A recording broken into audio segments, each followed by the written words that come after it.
भाइयों, आज मैं आपको दिखाऊंगा कि लाइव कंसल्टिंग में क्या होता है और लाइव कंसल्टिंग जो मेरा भाई मेरे साथ लेता है उसको मैं क्या समझाता हूँ, किस तरह से समझाता हूँ।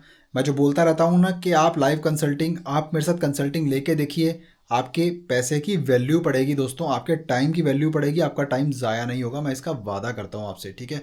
तो इसलिए आज मैं इस वीडियो के अंदर आपको लाइव कंसल्टिंग, बहुत चीज़ें ऐसी हैं जो ध्यान में रखकर यूट्यूब की पॉलिसीज़ के अनुसार मैं आपको उसके अंदर दिखाऊंगा कि क्या होता है, और जो दिखाने की चीज़ है वही मैं आपको इसमें कवर अप करने की दोस्तों कोशिश करूंगा। मेरी पूरी कोशिश रहेगी कि सारे इसमें आप लोगों के, भाइयों के जो डाउट्स वगैरह होते हैं वो क्लियर करने की कोशिश करूं, क्योंकि ये वीडियो का जो टॉपिक होगा ये बेसिकली कंसल्टिंग एक ऐसे बंदे के बारे में है जो रोमानिया के अंदर जाकर फंस गया था। एक तरह से मैं फंस गया ही बोलूँगा, क्योंकि उसके अंदर आपको पूरी डिटेल पता लगेगी कि क्या हुआ इसके साथ में। वो खैर बाद में उसके अंदर पता लग जाएगा, मेरे को बताने की ज़रूरत नहीं है आपको।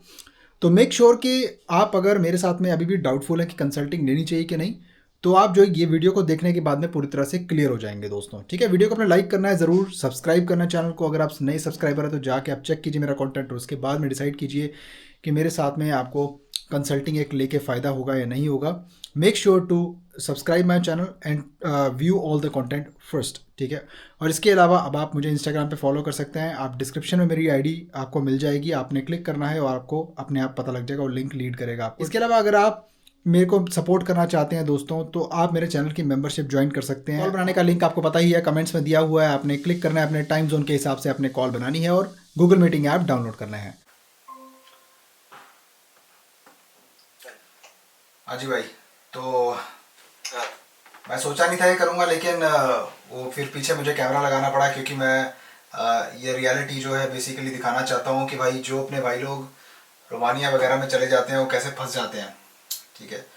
सही है। तो भाई सबसे पहले तो मैं थोड़ा सा आपसे जानना चाहूँगा कि आपने रोमानिया के लिए आपने कितना पैसा भाई खर्चा किया, कितना आपने एजेंट को भाई पैसा दिया?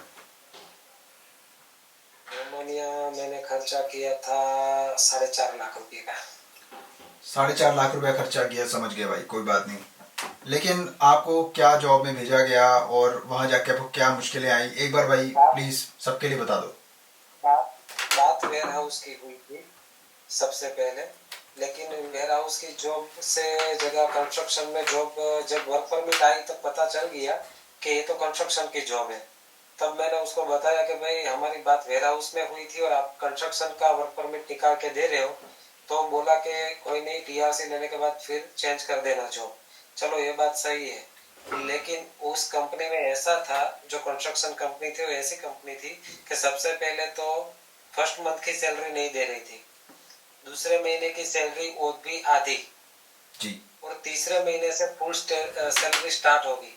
तो जी 3 महीने जो वहां निकलना टीआरसी जी। के लिए इतना मुश्किल था, एक एक दिन जैसे वो जंग में भेज दिया वैसा लगता था। क्या क्या मुश्किलें तो हैं आपको, मतलब थोड़ा डिटेल में बताना चाहोगे आप? पहली मुश्किल क्या आई आपको, सबसे बड़ी मुश्किल क्या आई? चलो वहाँ लैंड किया, क्या सबसे मुश्किल है? पहले सबसे पहले तो ये कि भाई कंस्ट्रक्शन की जो जॉब होती है वो बहुत हार्ड वर्क होती है। जैसे एकदम मजदूरी करने वाले बंदे को ऐसी हालत हो जाती है वहां पे। और जी जैसे कंपनी अच्छी मिली तो ठीक, लेकिन मुझे जो कंपनी मिली थी उसका मैं नाम तो नहीं बताऊंगा, प्रॉब्लम हो सकता है। जी जी। तो क्या है कि उसका एकोमोडेशन बहुत खराब था। एक एक रूम था, उसमें 6 6 बंदे को बंकर बेड में डाला था, ओहो। जो डुप्लेक्स बेड होता है ना, दुबई से भी बेकार टाइप हालत। का। हाँ बहुत। तो समझ लो कि उस पूरा जो हमारा एकोमोडेशन था उसमें 40 पीपल थे, 40 लोग थे। जी और किचन भी जो था वो इतना था कि 40 लोगों के लायक नहीं था, इतना बड़ा किचन भी नहीं था। तो सब जगह पे wash bathroom area, wash area, सब जगह पे वेटिंग में रहना पड़ता है, किचन में भी वेटिंग में रहना पड़ता है। ड्यूटी टाइम पे अगर जानी है तो बहुत सारी मुसीबतें थी। और एक मिनट भी अगर हम काम पर किसी से बात करते तो बोलते एक बात नहीं करनी है आपको, आपको सिर्फ काम ही करना है। मतलब ये तो तो ऐसा मैंने हुआ कि एक मिनट। जैसे मतलब असाइलम सीकर होता है ना, किसी कंट्री में जाता है रेफ्यूजी लेने के लिए, उससे भी वैसा ही हाल था। हाँ बहुत। रोमानिया का मुझे बहुत खराब एक्सपीरियंस हुआ था। पता नहीं, फिर दूसरे लोग मुझे मिले थे जो दूसरी कंपनी का कॉन्ट्रैक्ट था वहाँ पे कोई, तो उन लोगों का काम अच्छा था। कोई कंपनी ऐसी होती है जो हमें ऐसा काम मतलब फंसा देती है कि भाई ऐसे ही रहना है, ऐसा ही काम जी करना है। होता है ऐसा। तो उसके बाद में फिर फिर मैं आप बाद में क्या हुआ, उसके बाद में क्या किया आपने, उसके बाद कहाँ कहाँ गए आप, क्या फिर हुआ? फिर फिर मैं सोचा कि अब यहाँ तो मैं नहीं रह पाऊंगा, ये मेरे जी। बस की बात नहीं थी। तो मैंने सोचा, मेरे पास शेंगन वीजा है ईयू का, तो मैं यहाँ से दूसरी कंट्री में चला जाता हूँ। तो मैं पोलैंड चला गया था। सही। तो पोलैंड जाते ही हुआ ऐसा कि ये वहाँ पे पोलैंड आप कुछ ब्रदर कब गए थे, कब की बात है? ये पोलैंड आप कब गए? वो पोलैंड में गया था मई में, स्टार्टिंग मई में। मई में, ठीक है, अच्छा। क्योंकि और जून के अंदर ये लॉ एप्लीकेबल हो गया था कि आप दूसरी कंट्री की टीआरसी में पोलैंड में आकर आप रेजिडेंसी नहीं अप्लाई कर हाँ सकते हो। हाँ, तो फिर ये प्रॉब्लम हो गया था, ये मुझे मालूम पड़ा। तो फिर वहां मैंने जॉब के लिए तो किया, जॉब तो मुझे मिल गई।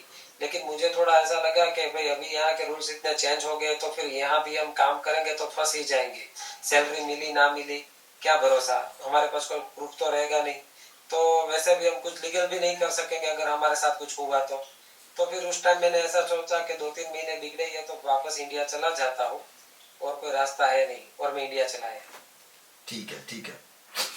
तो यहाँ पर देखो दो बातें हैं ब्रदर।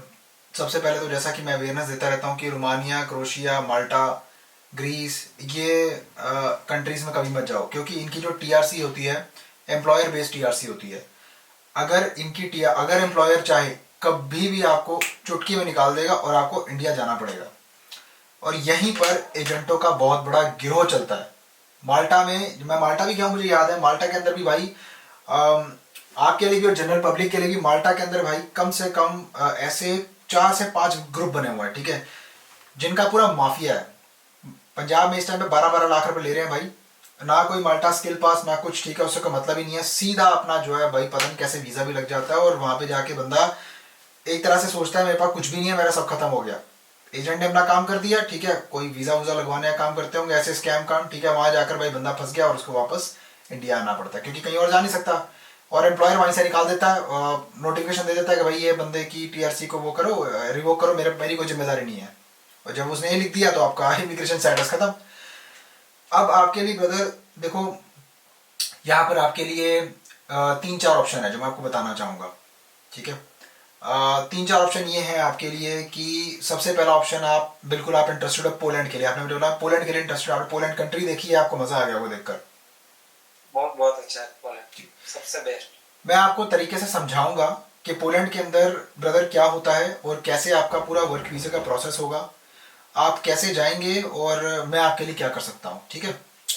देखो सबसे पहले तो मैं आपको ये बता देता हूँ कि किसी भी पॉलिश एम्प्लॉयर को आपको हायर करने के लिए आउटसाइड यूरोपियन यूनियन आपको वर्क परमिट इशू करवाना पड़ेगा। वो वर्क परमिट कौन दे सकता है? वो वर्क परमिट एक एम्प्लॉयर, एक एजेंसी या फिर एक इन्वाइटर कंपनी की मदद से आपको वर्क परमिट तैयार करवा के एक वकील बीच में डालकर वो पूरा प्रोसेस करके वो दिलवा सकता है, ठीक है। तो ये पूरा प्रोसेस होगा, है ना। तो इस तरह से ही आपको वर्क परमिट इशू करवाया जाएगा। तो सबसे पहले बात करते हैं, देखो वर्क परमिट में क्या होता है। वर्क परमिट कई लोग बोलते हैं सिर्फ एक कागज है भाई, कोई वैल्यू नहीं है, लेकिन असल बात यह है कि वर्क परमिट नहीं होगा तो भाई आपको वीजा ही नहीं लगेगा। तो वीजा नहीं किया। मैं आपको दिखाना चाहूंगा कि वर्क परमिट, एक मिनट, ये अपने एक भाई का मैं आपको वर्क परमिट दिखाता हूँ, ठीक है, और आपको उसकी कंपनी भी जो है ना वो वेरीफाई करवाऊंगा मैं। आप अगर प्रोसेस करवा देते हो पोलैंड की, तो हम 3-4 लोग हैं अभी इंडिया से। जी वही मैं आपको बताने जा रहा हूँ। मैं आपको पहले पूरा समझाऊंगा, उसके बाद प्रोसेस की बात करेंगे। ये ब्रदर ऑफिशियल वर्क परमिट होता है पोलैंड का, ठीक है, जो बिल्कुल तैयार हो चुका है इस टाइम पर। इसके ऊपर इन्वाइटर कंपनी के और मेन कंपनी के सिग्नेचर्स हैं विद लोकल वाइवर्डशिप ऑफिस के स्टैंप, ठीक है। आई डोंट नो अगर आपको दिख रहा है नहीं दिख रहा। हमने इसके अंदर बंदे के रहने की पूरी सुविधा कर रखी है और इसके अंदर आपके साथ में ऐसा कुछ नहीं होगा जैसा रोमानिया में हुआ है। मैं आपको बताता हूँ वो क्यों। क्योंकि रोमानिया में वो कभी भी आपको ऐसा है ना कि भाई देखो एम्प्लॉयर जुगाड़ कर देता है, ठीक है, वो सिर्फ एक रिटर्न में दे देते हैं, बस चलो ठीक है हो गया। यहाँ पर हमारा एम्प्लॉयर आपको लेटर ऑफ गारंटी देता है। ये गारंटी लेटर है, ये साइन किया हुआ बकायदा एम्प्लॉयर का, यहाँ पे स्टैंप लगी इन्वाइटर कंपनी की, ठीक है। और इसके अलावा साथ में जो पॉसिबिलिटी ऑफ अकोमोडेशन है उसका आपको हम प्रॉपर सिग्नेचर करवा के अकोमोडेशन का देते हैं, क्योंकि जो भी रहेगा वो एम्प्लॉयर की जिम्मेदारी होगी, ठीक है। इसके अलावा आपको एकोमोडेशन की प्रॉपर तस्वीरें होती हैं यहाँ पर, ठीक है, ये तस्वीरें होती हैं प्रॉपर एकोमोडेशन की जो आपको एकोमोडेशन मिलेगी, ठीक है। तो इसके अलावा कंपनी का पूरा रिकॉर्ड, ये सारे कंपनी के पेपर्स हैं, ठीक है, ये सारे कंपनी का कितने ओनर है क्या नहीं, सारा पेसर नंबर वगैरह ये सब निकलवाया मैंने आपके लिए, आप लोगों के लिए ना, और ये साइन भी करवाया है अथॉरिटी से कि ये सब कुछ जेन्युइन है कंपनी आपकी। और इसके बाद आपको एम्बेसी से ईमेल आती है जो आपकी कंपनी जो है वो वेरीफाई होती है, और वेरीफाई होने के बाद में आपको वर्क परमिट मिलता है। डिस्पैच आपका तभी होता है वर्क परमिट, नहीं तो वर्क परमिट आपका डिस्पैच नहीं होता। तो इसके अंदर अब जो है आपका प्रोसेस ये रहेगा कि आपको, मुझे केवल जो है सिंपल आपको जो है डॉक्यूमेंट्स आपको भेजने हैं। वो क्या भेजने हैं, आपका एक पासपोर्ट कॉपी चाहिए, आपका एक सीवी चाहिए दोस्त, और जो भी आपका एक्सपीरियंस है वो आप मुझे शेयर कर दीजिए, क्योंकि उससे क्या है कि जो भी प्रेफर्ड वैकेंसीज़ हैं वो मैं आपको बता सकता हूँ। क्योंकि इस टाइम पर जैसे कि मैंने बताया, मैं कंपनी आपको बताऊंगा, मैं ऑलरेडी वीडियोस में बताता रहता हूँ, मेरे पास में भी इस टाइम पे बहुत अच्छी कंपनी है, ब्रैंडनबर्ग मीट की कंपनी है, मीट कटिंग का काम होता है इसमें, टर्किश ब्रांड है, बहुत बड़ी बहुत पुरानी कंपनी है। इसके अलावा इंडिस लास्क बहुत अच्छी कंपनी है, ये जो कंपनी है 25 साल पुरानी कंपनी है, हमारे काफ़ी अच्छे रिलेशन ऐसे आते हैं, काफ़ी बंदे काम भी करते हैं। इसके अलावा अभी जैसे आप इंडिया में हो, तो इंडिया में सबसे बड़ा मसला आपको क्या है ना कि कोई ऐसा बंदा नहीं है जो जेन्युइनिटी से आपको ये सब दिखा के बताए, ठीक है। काम मेरा ज़रूर वर्चुअल है, लेकिन मैं आपको आपके सारे सवालों का जवाब दे रहा हूँ और दूंगा भी अगर आप कुछ पूछना चाहते हैं तो। अब भाई देखो, आपके डॉक्यूमेंट्स हमारे पास रिसीव होते ही मैं या मेरा टीममेट आपको वैकेंसी की जो करंटली लिस्ट है वो भेजेगा, बिकॉज मेरे पास अभी एक क्लाइंट है कैस्टोरामा जिससे हम डील कर रहे हैं, ठीक है, उनके पास में वैकेंसीज कुछ खाली हैं, और इसके अलावा कुछ और कंपनीज भी हैं जिसमें हम आपका, जो देखो ये गारंटी नहीं है कि आपको जॉब वही मिल सकती है जो जिसके लिए अप्लाई कर रहे हो। हाँ, मैं ट्राई करूंगा, मैं आपको बोल के चल रहा हूँ पहले, है ना। और पोलैंड में जब आप गए तो आपको ऑलरेडी मालूम होगा, पोलैंड के अंदर ज़्यादातर जो काम है वो वेयर हाउसेस के अंदर है।